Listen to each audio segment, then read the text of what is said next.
I inherited 1,000 acres and found a whole neighborhood sitting on it.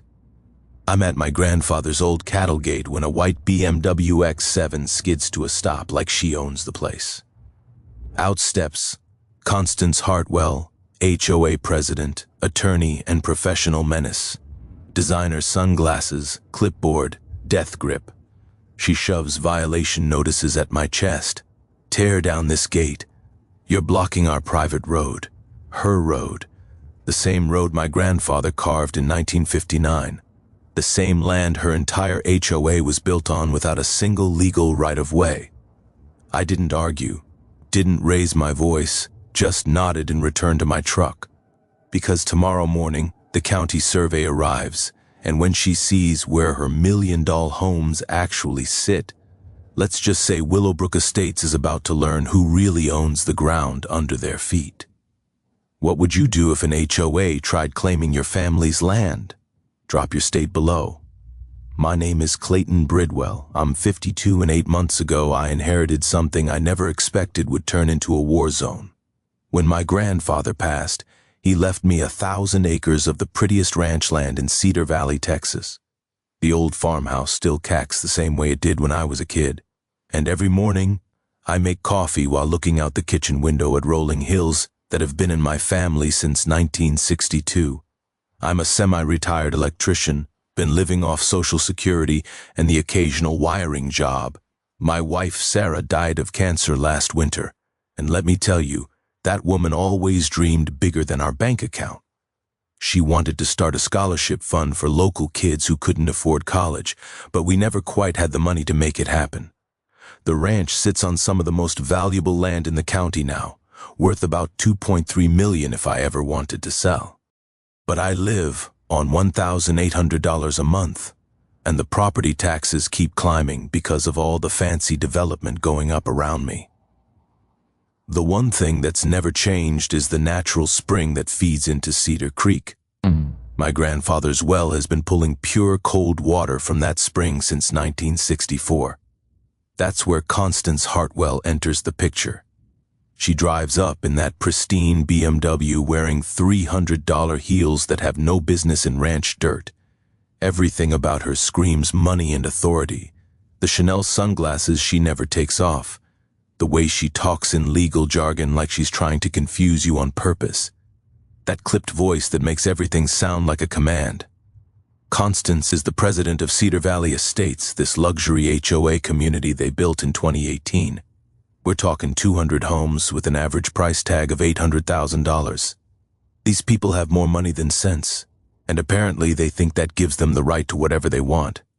She steps out of that car and immediately starts talking down to me like I'm some kind of hillbilly.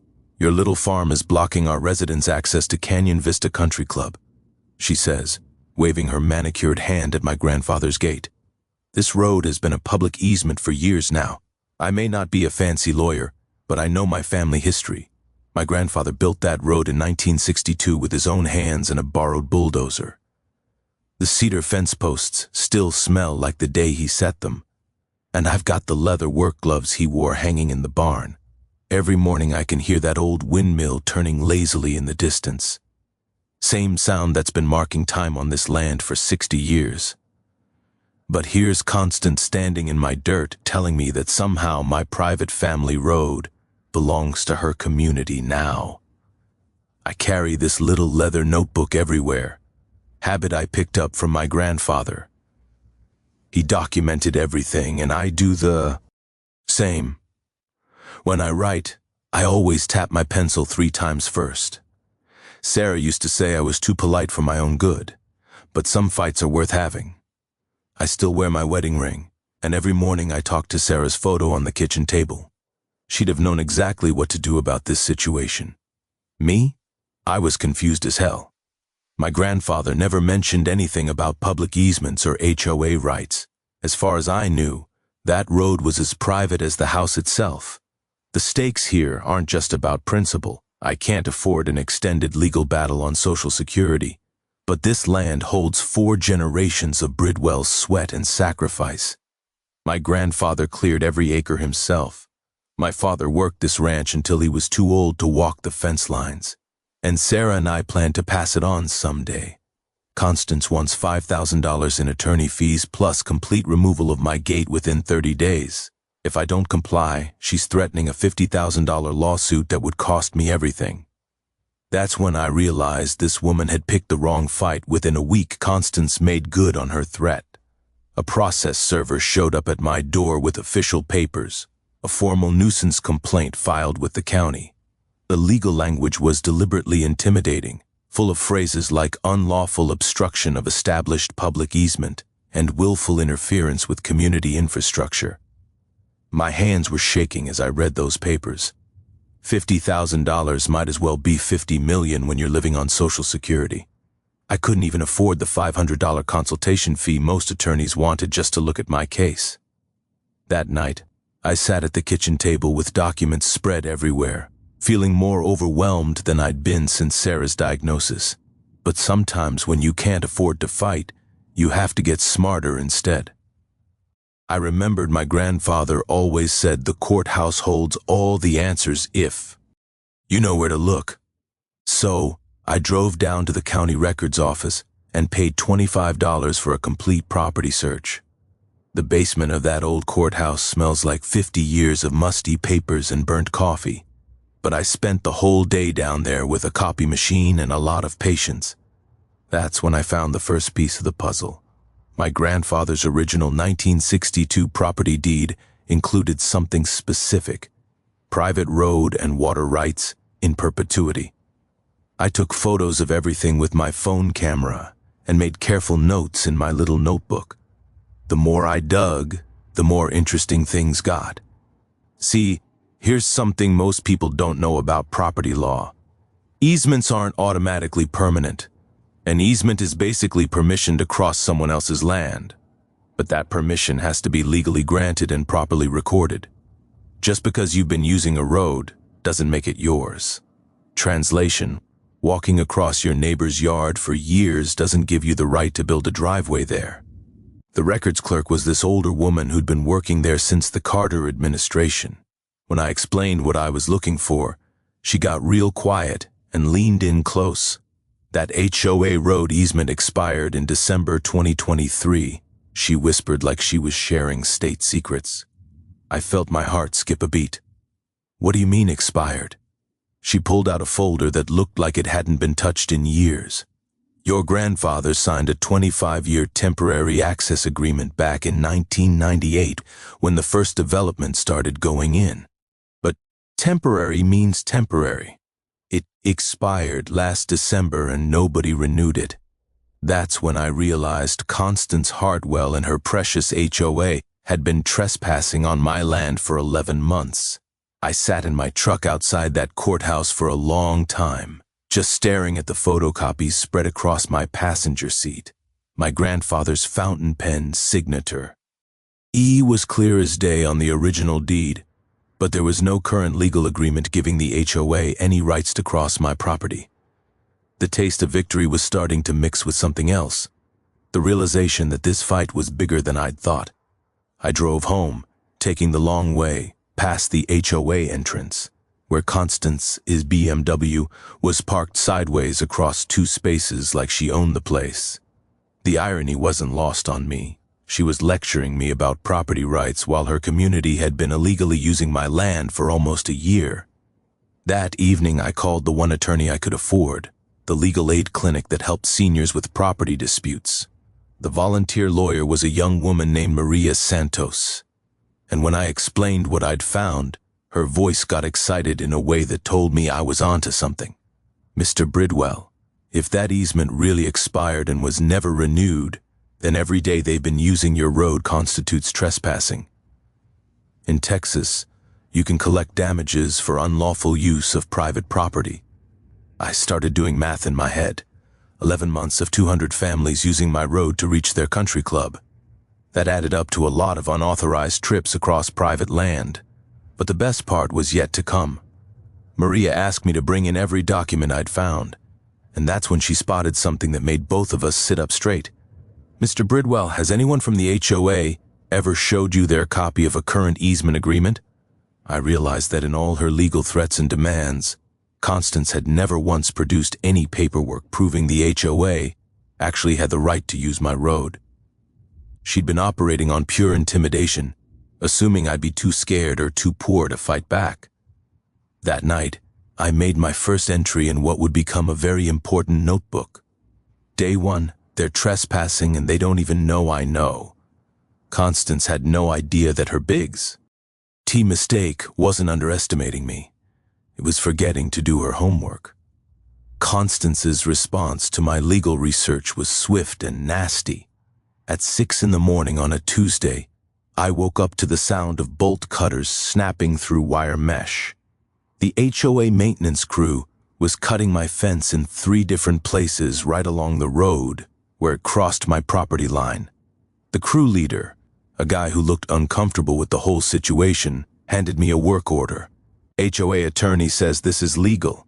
We're just enforcing property rights, sir.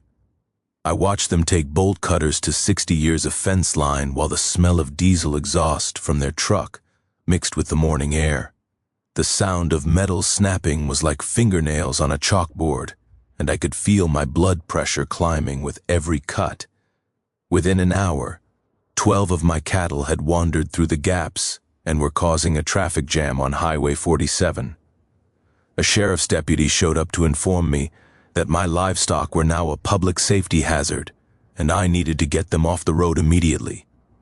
"Sir, we've got complaints about cattle in people's front yards," Deputy Martinez explained while I was trying to herd confused cows with a makeshift rope halter. The damage added up fast. $800 for fence repair, veterinary bills for one cow that got spooked and injured her leg on the pavement, and the pure humiliation of chasing livestock through a subdivision while HOA residents filmed it on their phones. But here's the thing about fighting people who think they can intimidate you. Sometimes they hand you exactly the evidence you need. I documented everything. Photos of the cut fence, timestamps on videos, measurements of the damaged sections. I filed a trespassing report at the sheriff's office and demanded that the HOA pay for damages. That's when Deputy Martinez pulled out a file folder that changed everything. "We've had 6 similar complaints about this HOA in the past year," he said, flipping through pages of incident reports, property disputes, harassment, intimidation tactics. They've sued 3 other neighbors over boundary disputes they ended up losing.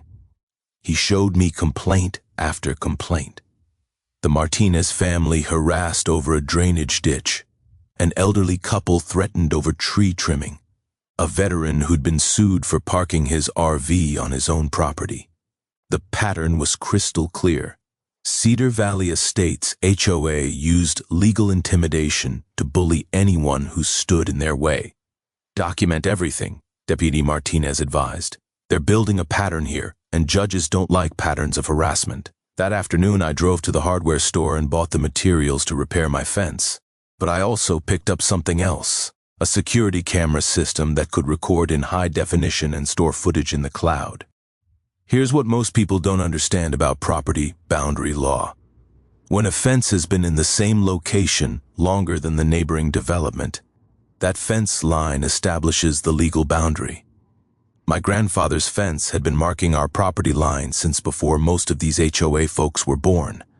Translation: if your fence was there first, the burden of proof is on anyone who claims it's in the wrong place.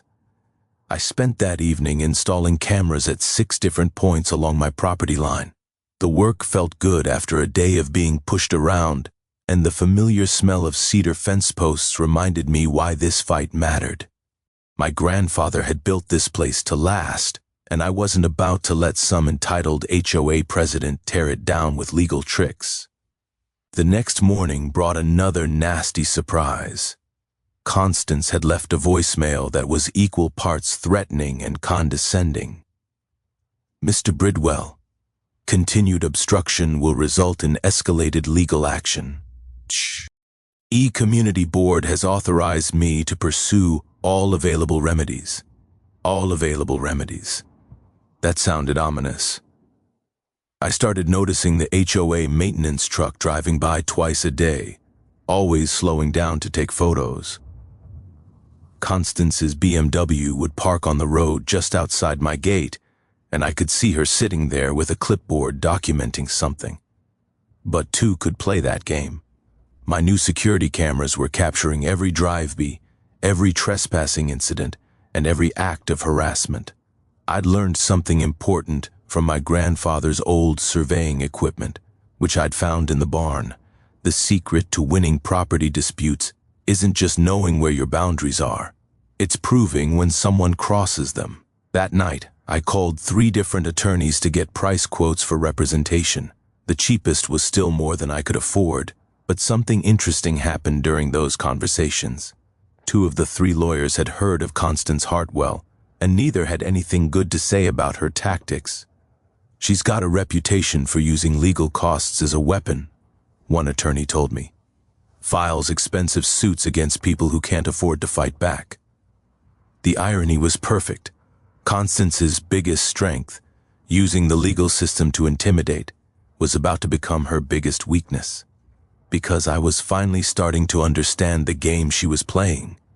Just when I thought Constance had run out of ways to make my life miserable, she found a new angle of attack. 2 weeks after the fence incident, I came home to find a county inspector standing next to my water well with a clipboard and a very serious expression. "Mr. Bridwell, I'm here about a complaint filed with the County Water Authority. Someone's claiming you're illegally drawing from the community aquifer and affecting the neighborhood water supply." The inspector handed me a shutdown notice. 48 hours to provide documentation proving my water rights or face a $10,000 fine and permanent well sealing. My stomach dropped. Without that well, the ranch would be uninhabitable.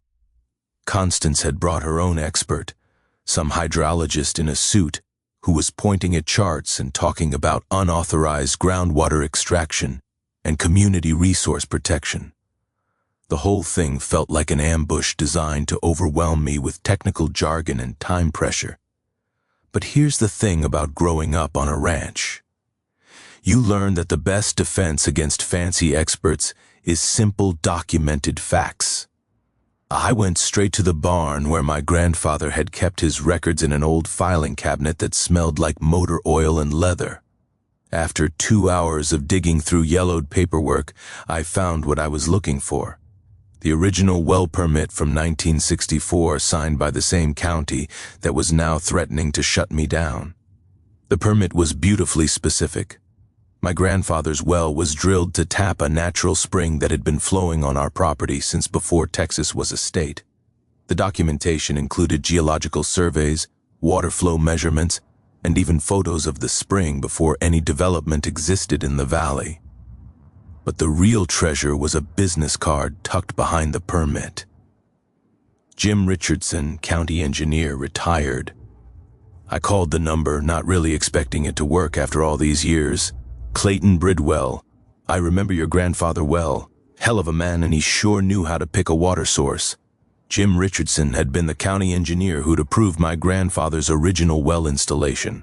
Even at 82 years old, his memory was sharp as a tack, and what he told me changed everything.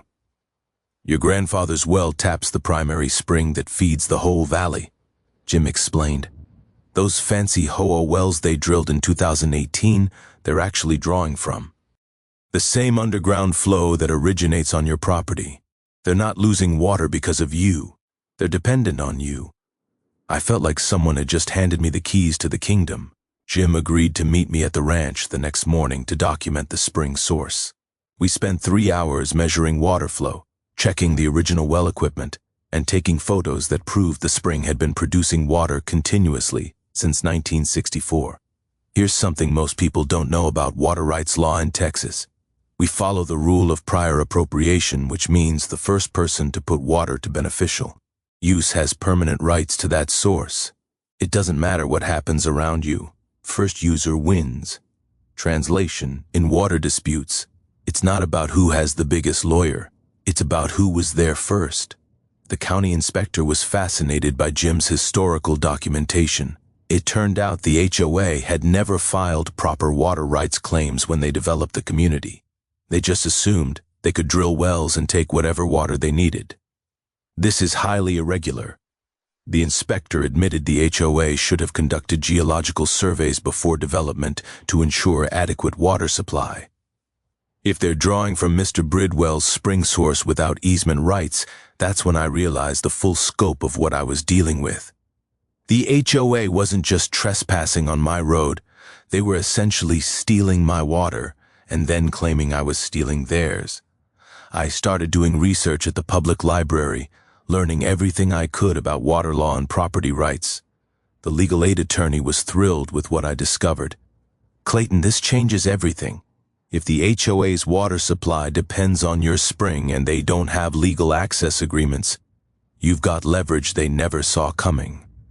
The beautiful irony was that Constance's attempt to attack my Watt.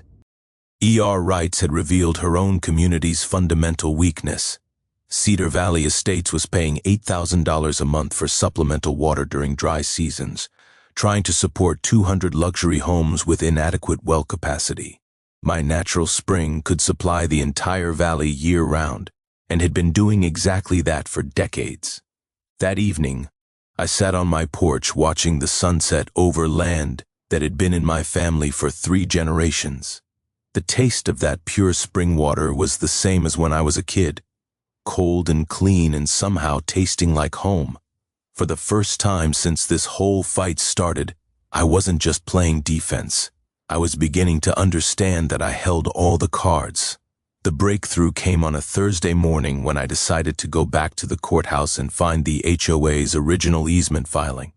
If Constance was so confident about her legal rights, surely there would be paperwork to back up her claims. The records clerk who'd helped me before looked puzzled when I asked for the Cedar Valley Estates easement documents.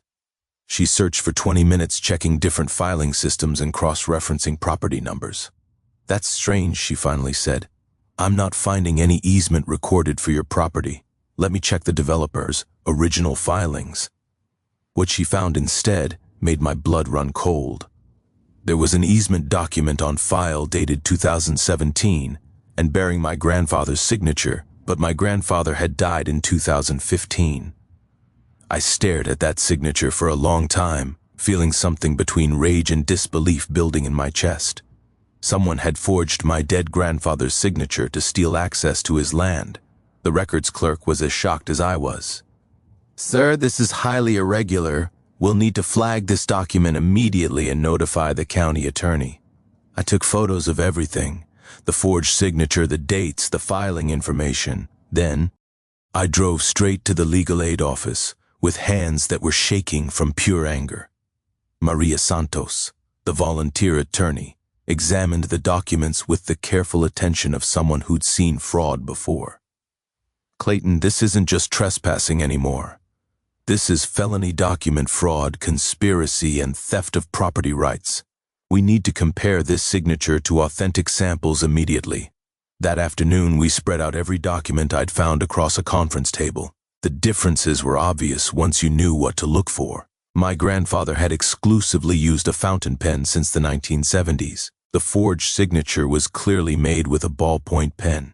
The handwriting was shaky and uncertain, nothing like the firm, confident script I'd grown up seeing on birthday cards and Christmas letters. Most damning of all, my grandfather's medical records showed that severe arthritis had made it impossible for him to write legibly. After 2014, the man whose signature appeared on a 2017 easement agreement hadn't been able to hold a pen for the last year of his life. "We need to find out who was behind this," Maria said. "Document fraud requires intent and opportunity. Someone with access to property records and knowledge of your grandfather's death." The trail led back to Pinnacle Development Group, the company that had built Cedar Valley Estates, the same company that had filed the fraudulent easement documents, the same company that had gone bankrupt in 2020, leaving behind a trail of legal problems and unpaid debts. What I discovered next was the smoking gun that would change everything.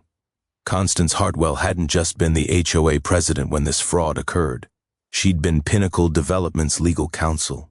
She had personally prepared and filed the documents that stole my family's land rights. She knew She had always known that the HOA's claim to my property was built on forged papers and lies. I sat in my truck outside the legal aid office, holding proof that my grandfather's signature had been faked to steal his land. The taste in my mouth was like copper pennies, that metallic flavor you get when you're so angry you can barely think straight. But anger wasn't enough. I needed justice, and I needed it served in a way that would make sure this never happened to another family. That night, I called Sarah's sister and told her what I'd found. They stole from him even after he died, I said, and hearing those words out loud made the whole situation real in a way it hadn't been before. This wasn't just about property rights or HOA disputes anymore. This was about people who thought they could forge a dead man's signature and get away with it. They were about to learn how wrong they were. The next 2 weeks were the most focused I'd been since Sarah's illness. Every morning, I'd wake up with a clear mission, build an airtight case, and set up the perfect trap for Constance's public downfall. My first stop was the hardware store, where I bought materials that would have seemed random to anyone else, but made perfect sense to a retired electrician. Remote-controlled water shut-off valves, wireless monitoring equipment, and enough PVC fittings to control the entire water supply that flowed through my property. The beautiful thing about being an electrician is that you understand systems, how they work, where they're vulnerable, and how one switch can control everything downstream.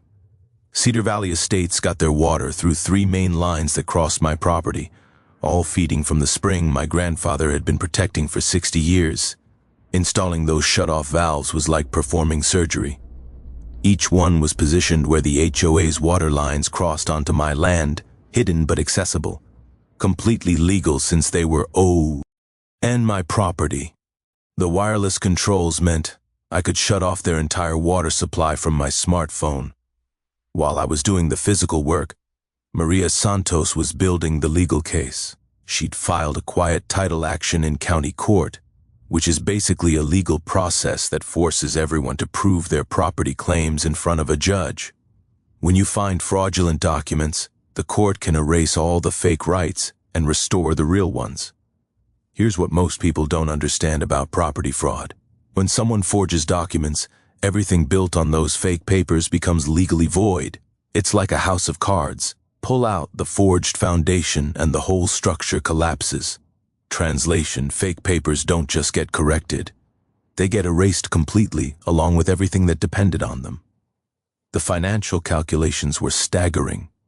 7 years of unauthorized easement use, 200 families making roughly 3 trips per week across my private road, plus commercial water usage from my spring.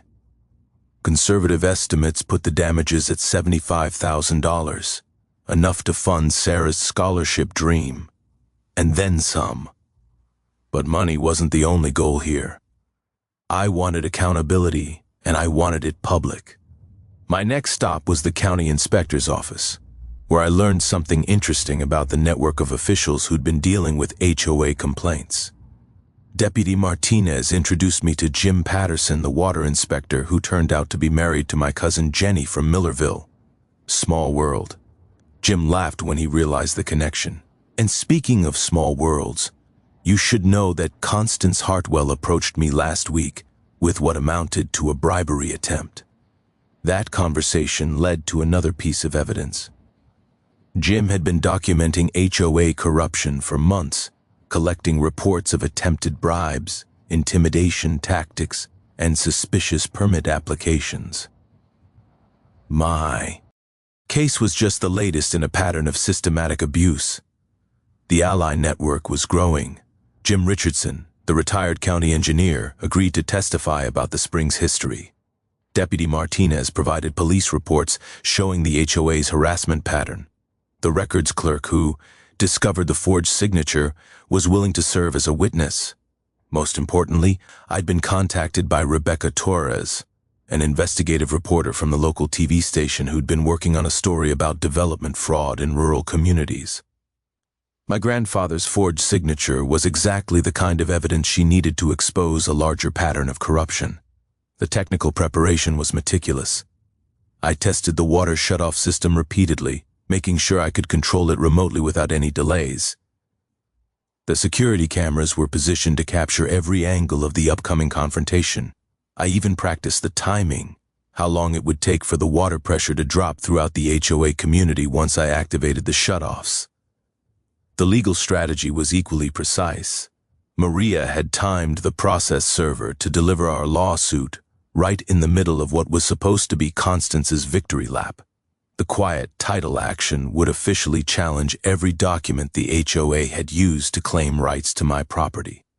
Rebecca Torres had coordinated her crew to arrive exactly when the water crisis would be at its peak. Nothing gets public attention like 200 families suddenly losing water during a community meeting. I spent hours at the kitchen table organizing every piece of evidence into a presentation that would be impossible to dispute. Side-by-side photos of real versus forged signatures, medical records proving my grandfather couldn't have signed anything in 2017, water usage data showing the HOA's complete dependence on my spring. The timeline was perfect. HOA board meeting scheduled for Thursday at 7 p.m. Water shut-off planned for 7:30. Right in the middle of Constance's presentation about my harassment media arrival at 8 process server, delivering our lawsuit at 8:15.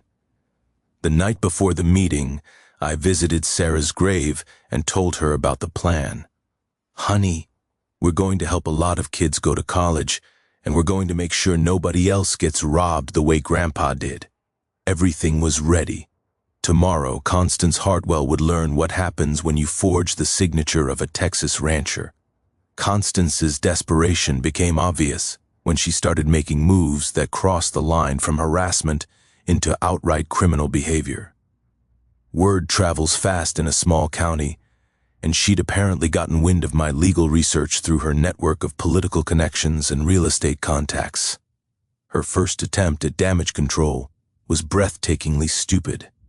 Jim Patterson, the water inspector, called me on a Tuesday morning with news that made my coffee taste like victory. Clayton, you're not going to believe what just happened.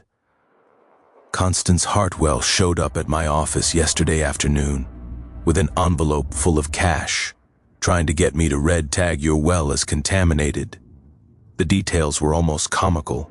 Constance had walked into a government office in broad daylight and offered Jim $2,000 cash to file a false report claiming my water was unsafe for consumption. When he refused, she'd tried a different approach, offering his wife an exclusive real estate opportunity at below-market rates. She actually said the words, "I can make this worth your while." Jim told me, "I've been in this job for 15 years, and nobody has ever been dumb enough to try bribing me with witnesses around." Jim had done exactly what any honest public servant would do. He documented the attempted bribery and reported it to his supervisor.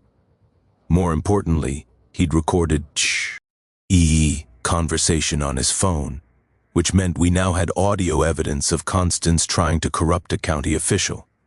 Here's something most people don't realize about public corruption. Attempting to bribe a government employee is a federal crime. Even if the bribery fails, it doesn't matter whether the official takes the money. Just making the offer is enough to land you in serious legal trouble. Translation: trying to buy off a county inspector is like robbing a bank. The FBI takes it personally whether you succeed or not. The beautiful irony was that Jim Patterson turned out to be married to my cousin Jenny, who'd been following this whole HOA dispute through family gossip. When Constance walked into his office trying to buy false testimony against me, she was essentially asking a family member to betray his own blood. She had no idea who she was talking to. Jenny laughed when I called to thank her. Jim came home madder than I've seen him since our property tax got reassessed wrong. But Constance wasn't done making bad decisions. Over the next week, my security cameras captured a pattern of escalating surveillance that bordered on stalking.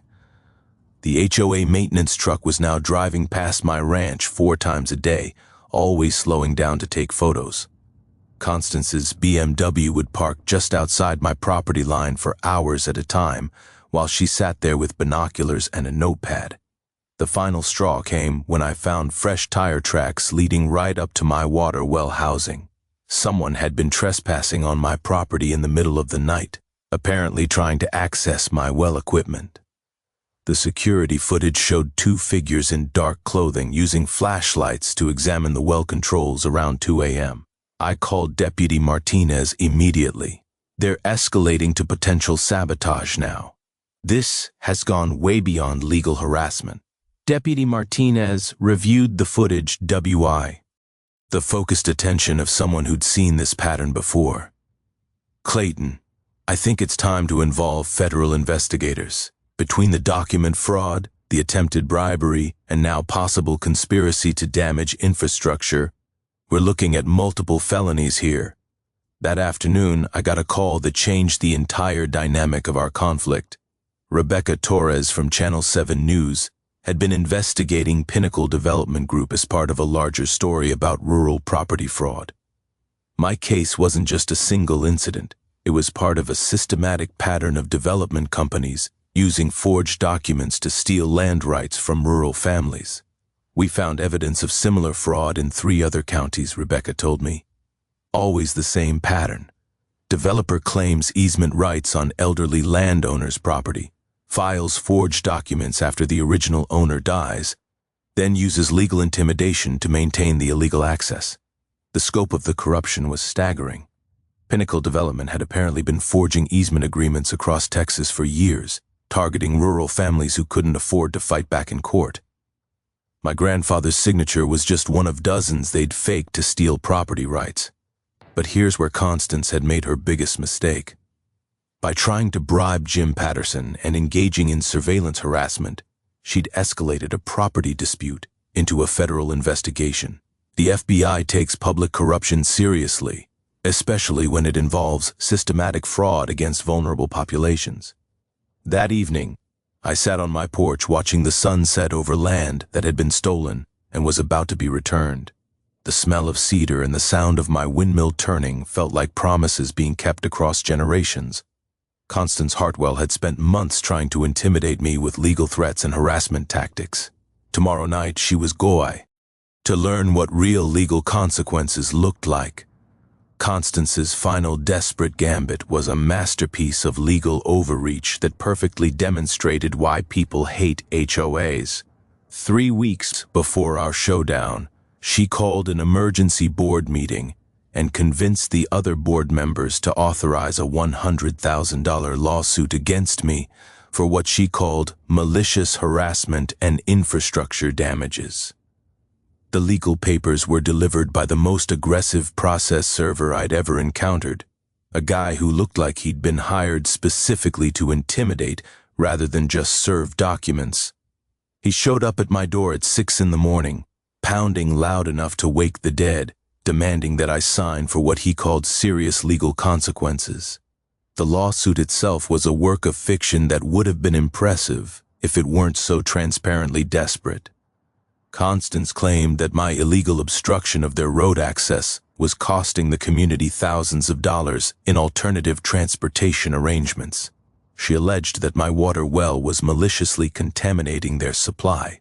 Most ridiculously, she argued that my legal research and document gathering constituted harassment and stalking of HOA board members. The $100,000 figure wasn't random. It was calculated to be exactly enough to force me into bankruptcy and foreclosure on the ranch. Constance had done her homework about my financial situation and was betting that I'd surrender rather than risk losing everything in a legal battle I couldn't afford. Her cease and desist letter was even more revealing. Written on expensive law firm letterhead, it demanded that I immediately cease all interference with community water supplies and desist from harassing community members with frivolous legal claims. The letter gave me 72 hours to withdraw all complaints and agree to remove my gate permanently. But Constance's biggest mistake. Was hiring Blackwood and Associates, a Dallas law firm with a reputation for expensive litigation and aggressive tactics. These weren't local attorneys who understood community relationships. They were hired guns who charged $400 an hour to intimidate people with threatening letters and cost-prohibitive legal procedures.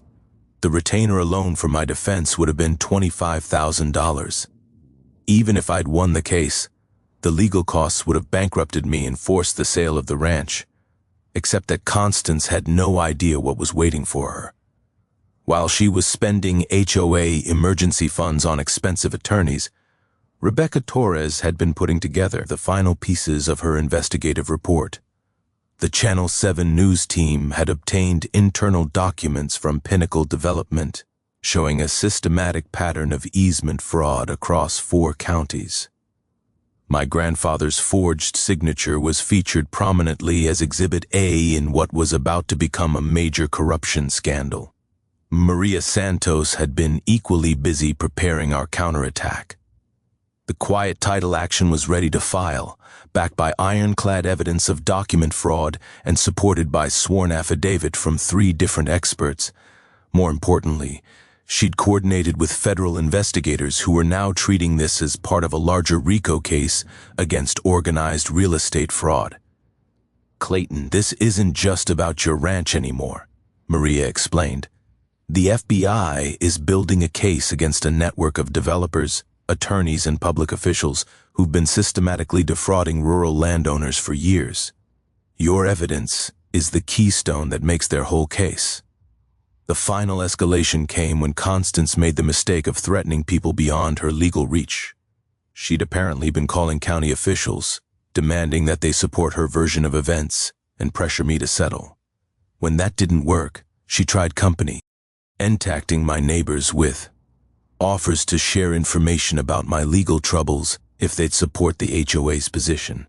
Deputy Martinez showed me a recording of one such call where Constance had essentially tried to organize a neighborhood conspiracy against me. "She's burning bridges faster than Sherman marched through Georgia," he observed with obvious satisfaction. The beautiful irony was that every desperate move Constance made was providing more evidence for our case. The expensive lawyers she'd hired were generating billable hours documenting their own clients' systematic fraud. The threatening letters were proof of ongoing harassment. The attempted bribery and surveillance were federal crimes that would put her in prison regardless of how the property dispute played out. Rebecca Torres called me the night before the HOA meeting with news that made everything perfect. "Clayton, we're going live tomorrow night with the biggest rural fraud expose we've ever produced.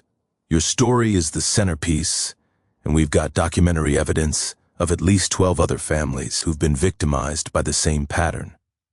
That evening, I did something I hadn't done since Sarah died. I put on my grandfather's old Sunday suit, the one he'd worn to church every week for 30 years. It still smelled faintly of his cologne and the cedar wood from his workshop. Tomorrow night, Constance Hartwell was going to face justice, served by the very legal system she'd been manipulating for years. The only question was whether she'd go down fighting or simply collapse under the weight of her own corruption. Thursday evening, 7 sharp, and the Cedar Valley Estates Community Center was packed like Christmas service at a small-town church. Word had gotten out about the emergency HOA meeting, and it seemed like half the county had shown up to watch the fireworks. I parked my old pickup truck between me, Recedes, and a Lexus, feeling like David walking into Goliath's backyard. The community center buzzed with nervous energy. 150 HOA residents crowding into folding chairs, all wondering why their water bills had been so high, and why this property dispute had dragged on for months. Rebecca Torres and her news crew were setting up equipment in the back corner, professional and unobtrusive, but impossible to miss. Deputy Martinez had positioned himself near the exit, officially there for community safety, but really waiting to see justice served. Constance stood at the front of the room in a power suit that probably cost more than my monthly Social Security check, projecting confidence she definitely wasn't feeling. Her expensive lawyers flanked her like bodyguards, briefcases full of documents that were about to become worthless. I took a seat in the back row, carrying nothing but my grandfather's old surveyor briefcase and my smartphone with the water control app already loaded. The meeting started exactly as I'd expected. Constance launched into a presentation about protecting community resources from outside harassment, complete with charts and graphs designed to make me look like some kind of rural terrorist threatening their suburban paradise. Mr. Bridwell's continued obstruction is costing our community thousands of dollars in legal fees and alternative water sources, she announced, clicking through slides that painted me as the villain in their property rights drama. His harassment of board members and frivolous legal claims are disrupting the peace and security that makes Cedar Valley Estates the premier community in the region. The crowd was buying it, mostly because they didn't know the real story yet. Heads were nodding. People were whispering about property values and community security. Constance was building to her big finish, a demand that I drop all Lega L claims and submit to the HOA's authority. That's when I activated the trap. 7:30 p.m., right in the middle of her PowerPoint presentation, I opened the water control app on my phone and shut off all 3 main lines feeding Cedar Valley Estates. The effect was immediate and unmistakable. The sound of water pressure dropping throughout the building, followed by confused murmurs as people realized something was wrong. "What's happening to our water?" someone called out from the middle of the room. Constance's face went white as she realized what was occurring. "This is sabotage," she shouted, pointing in my general direction. "Someone call the police." Deputy Martinez stepped forward with perfect timing. "Ma'am, I'm right here. Would you like to explain how Mr. Bridwell owns water flowing through his property on documents you know are fraudulent?" That's when I stood up, grandfather's briefcase in hand, and walked to the front of the room. The crowd parted like I was carrying something dangerous, which in a way I was. "Actually, Constance, it's my grandfather's spring water," I said, my voice carrying clearly through the sudden silence flowing through pipes installed without permission on forged documents that you personally filed. The portable projector Rebecca had set up showed my evidence on the same screen Constance had been using for her lies. Side-by-side photographs of my grandfather's real signature versus the forgery from 2017, blown up large enough for everyone in the room to see the obvious differences. The crowd's reaction was immediate and audible. Gasps, angry murmurs, people pulling out their phones to take pictures of the evidence. These weren't stupid people. They could see with their own eyes that someone had faked a dead man's signature to steal his land. "That's impossible," Constance stammered, but her voice had lost all its authority. "There must be... mistake." "The only mistake," I replied, looking directly at her, "was thinking you could forge a Texas rancher's signature and get away with it. My grandfather died in 2015, yet somehow he signed your easement agreement in 2017. Either we're dealing with a zombie or someone's been committing felony fraud." Deputy Martinez stepped forward with what looked like federal agents in tow. "Miss Hartwell, you're under investigation for conspiracy to commit fraud, attempted bribery of public officials, and violation of federal RICO statutes." The room exploded in shocked conversation. Rebecca's cameras captured everything. Constance's breakdown, the crowd's angry realization they'd been lied to, the federal agents presenting their credentials. But the best moment came when I offered to restore their water immediately upon agreement to negotiate a fair easement that honored both my property rights and their community needs. Within 2 hours, the water was flowing again. Constance had resigned in disgrace, and a new HOA board was asking how they could make this right. Sometimes justice tastes exactly like cold spring water after a long, hot fight. The aftermath moved faster than anyone expected. Within 48 hours, Cedar Valley Estates had a new board of directors who understood the difference between legal authority and criminal conspiracy. The emergency vote to remove Constance was unanimous, and her expensive Dallas lawyers disappeared faster than morning mist when the retainer checks stopped coming. The financial settlement took 3 weeks to negotiate, but the numbers were everything I'd hoped for. $75,000 for 7 years of unauthorized easement use, plus a formal ongoing agreement for $500 monthly for legitimate road and water access. The HOA's insurance company paid my legal cost without argument. Apparently, coverage doesn't extend to document fraud and attempted bribery. More Importantly, we established binding protections that would prevent this kind of abuse in the future. The new easement contract was recorded properly with the county, included strict limits on water usage to protect the spring's sustainability, and required community approval for any major legal actions involving more than $5,000. Constance herself faced consequences that went far beyond losing her HOA presidency. The federal investigation resulted in conspiracy charges related to the broader Pinnacle development fraud scheme. Last I heard, she was looking at 3 to 5 years in federal prison and complete disbarment from practicing law in Texas. But the real victory was what came next. 6 months after our confrontation, I stood in the same community center for the first annual Sarah Bidwell Memorial Scholarship Ceremony. $50,000 from the settlement had created an endowment that would help rural kids pursue trade education for decades to come. The scholarship recipients were exactly the kind of students Sarah had always wanted to help. Kids with more determination than money, smart enough to succeed, but too poor to afford college without assistance. The ceremony was everything Sarah would have loved. 3 high school seniors received full-ride scholarships to the regional technical college with guaranteed apprenticeships in electrical work, welding, and mechanical engineering. The community center was packed again, but this time with families celebrating opportunity instead of fighting over property rights.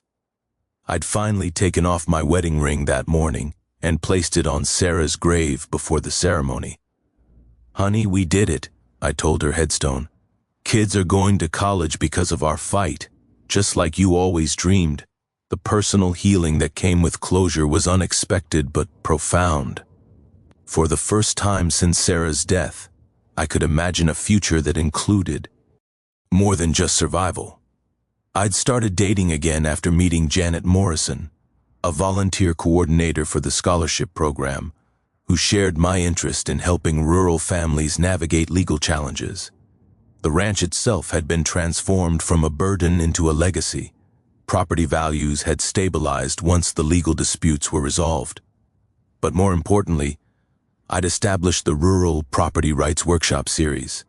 Every month, families from across the region gathered at the community center to learn about easement law, property boundaries, and how to protect themselves from development fraud. The free legal clinic that grew out of my case was helping dozens of families avoid the kind of harassment I'd endured. Maria Santos had expanded her practice specifically to handle rural property disputes, and we'd successfully defended 8 other families against similar HOA abuse tactics. The media attention had broader impacts than I'd imagined. Rebecca Torres's investigative series won a regional Emmy for corruption reporting, and the documentary film crew that followed our story was now producing a feature-length film about rural property rights that would air nationally next year. But perhaps the most satisfying outcome was the simplest one. The road that had caused so much conflict was now clearly marked with proper signage acknowledging both community access and private property rights. The water flowed clean and abundant, serving both my ranch and the HOA community under a fair agreement that respected everyone's legitimate needs. 6 months later, my phone rang with a familiar pattern. Another elderly neighbor facing pressure from a different development company over creek access rights. I was checking my grandfather's surveying equipment and reaching for my notebook when I answered. Well, I told Sarah's photo on the kitchen table.